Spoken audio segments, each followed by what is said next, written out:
अन्वेषा जैन, यह नाम fashion retail की दुनिया में छाया हुआ था। 30 वर्ष की उम्र में उसने अपने लग्जरी ब्रांड एलिगेंस को देश के 50 शहरों में फैला दिया था। हर महीने करोड़ों का टर्नओवर, हर साल नए स्टोर्स। लेकिन उसकी इस भव्यता के पीछे छुपा था एक बड़ा झूठ। वह अब अपने गांव और अपने साधारण परिवार से सालों से दूर भाग रही थी। एक दिन एक बिजनेस प्रेजेंटेशन के दौरान अन्वेषा को चक्कर आया और वह गिर पड़ी।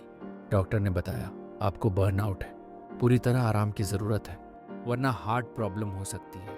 उसी शाम उसके पास एक फ़ोन आया, माँ का फ़ोन। बेटी, पापा बहुत बीमार हैं, आखिरी बार देख लो। अन्वेषा के पिता, जो एक छोटी सी किराना दुकान चलाते थे, उन्हें कैंसर की अंतिम स्टेज थी। अन्वेषा ने बड़ी मुश्किल से खुद को मनाया और अपने गृहनगर लौटी। वहां पहुंचकर उसे एहसास हुआ कि उसने अपना पूरा गांव बदल दिया था। सब उसे अन्वेषा जैन के नाम से जानते थे, न कि बन्नों के नाम से, जो नाम उसके माँ बाप ने रखा था। पिता के पास बैठकर उसने देखा कि कैसे वह अपनी छोटी सी दुकान को लेकर चिंतित थे। ये दुकान 3 पीढ़ियों से चल रही है बन्नों। मैं नहीं चाहता कि मेरे बाद ये बंद हो जाए। अगले दिन अन्वेषा ने दुकान संभालने का फैसला किया। वहां उसकी मुलाकात हुई राहुल से, जो पिछले 5 साल से दुकान में मदद कर रहा था। राहुल साधारण परिवार से था, पढ़ाई बीच में छोड़कर पिता की मदद करने लगा था। आप अन्वेषा जैन है ना? राहुल ने पूछा। मैंने आपके इंटरव्यू पढ़े हैं। यहाँ मैं बस बन्नो हूँ, अन्वेषा ने कहा। धीरे धीरे अन्वेषा ने दुकान संभालना शुरू किया। राहुल ने उसे सब कुछ सिखाया, कैसे सामान व्यवस्थित रखना है, कैसे ग्राहकों से बात करनी है, कैसे हिसाब किताब रखना है। अन्वेषा को एहसास हुआ कि यह छोटी सी दुकान उसके सारे मॉल्स से ज्यादा खुशियां दे रही थी। एक दिन राहुल ने कहा, आप तो इतनी बड़ी बिजनेस वुमन हैं, फिर ये छोटी सी दुकान क्यों संभाल रही हैं? अन्वेषा ने सच्चाई बताई, क्योंकि मैं भूल गई थी कि असली बिजनेस रिश्तों से चलता है, न कि सिर्फ पैसों से। यहाँ हर ग्राहक दोस्त की तरह है। तुम्हारे पिता ने मेरे पिता को कर्ज दिया था जब हमारे पास पैसे नहीं थे। ये रिश्ते मेरे मॉल्स में नहीं मिलते। राहुल की आंखें चमक उठीं।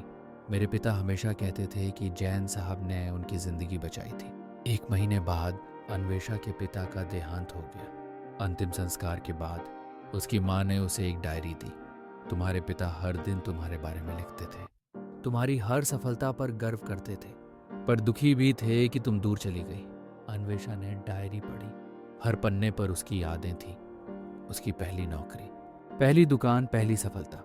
आखिरी पन्ने पर लिखा था, मेरी बन्नों से बेचती थी, आज अन्वेषा एम्पायर चलाती है, पर काश वह वापस आ जाए, बस एक बार मेरी बन्नों बनकर।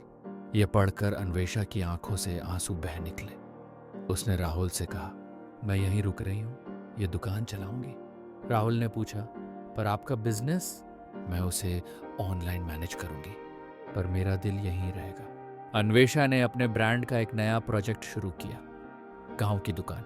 इसके तहत उसने देश भर की छोटी दुकानों को मॉडर्न बनाने में मदद की, उन्हें ऑनलाइन प्लेटफॉर्म दिया। राहुल ने इस प्रोजेक्ट में उसकी मदद की। धीरे धीरे दोनों के बीच एक गहरा रिश्ता बन गया। राहुल की सादगी और ईमानदारी ने अन्वेषा के दिल को छू लिया। 1 साल बाद अन्वेषा ने राहुल को प्रपोज किया। तुमने मुझे सिखाया कि खुशी महंगी चीजों में नहीं, साधारण पलों में होती है। क्या तुम मेरी जिंदगी का सबसे साधारण पर खास हिस्सा बनोगे? राहुल ने हाँ कहा। आज अन्वेषा और राहुल मिलकर गांव की दुकान प्रोजेक्ट चलाते हैं, जिससे हजारों छोटे दुकानदारों को फायदा हुआ है। अन्वेषा अब सप्ताह में 3 दिन अपनी पैतृक दुकान पर बैठती है, जहां लोग उसे बन्नों के नाम से जानते हैं। इस कहानी से हमें पता चलता है कि चाहे हम कितनी भी ऊंचाइयों पर क्यों न पहुंच जाएं, हमारी असली पहचान हमारी जड़ों में होती है, और सच्चा प्यार वह है जो हमें हमारा असली स्व वापस दिलाता है।